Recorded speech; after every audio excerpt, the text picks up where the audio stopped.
AI apps কতটা ভয়ঙ্কর আসুন জানা যাক।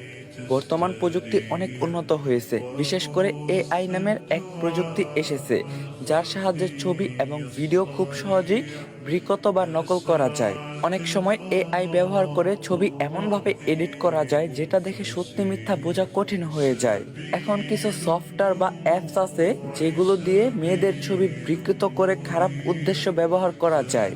তাই আপনারা যখন টিকটক, ফেসবুক, ইনস্টাগ্রাম যে কোনো জায়গায় নিজের ছবি শেয়ার করেন, একটু চিন্তা করে শেয়ার করুন।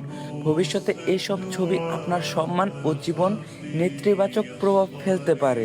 অনেক সময় অচেনা মানুষ ছবিগুলো ডাউনলোড করে খারাপভাবে ব্যবহার করে, যা আপনি কল্পনাও করতে পারবেন না। তাই আপনার করণীয়, নিজের ব্যক্তিগত ছবি পাবলিকলি পোস্ট করা থেকে বিরত থাকুন। সোশ্যাল মিডিয়ায় প্রাইভেসি সেটিংস ঠিকমতো ব্যবহার করুন। পরিবারের ছোট সদস্যদেরও এ বিষয়ে সচেতন করুন। এটা শুধু আপনার ইজ্জত ও নিরাপত্তার সুরক্ষা নয়, এটা বরং পর্দারও শরিয়াতের হুকুম। আসুন আমরা নিজেরা সচেতন হই এবং অন্যদের সচেতন করি। আর এই ভিডিওটা মেয়েদেরকে বেশি বেশি শেয়ার করবেন, রিকোয়েস্ট রইল। আর যদি পারেন ভিডিওটা বেশি করে কপি লিঙ্ক করে দিবেন।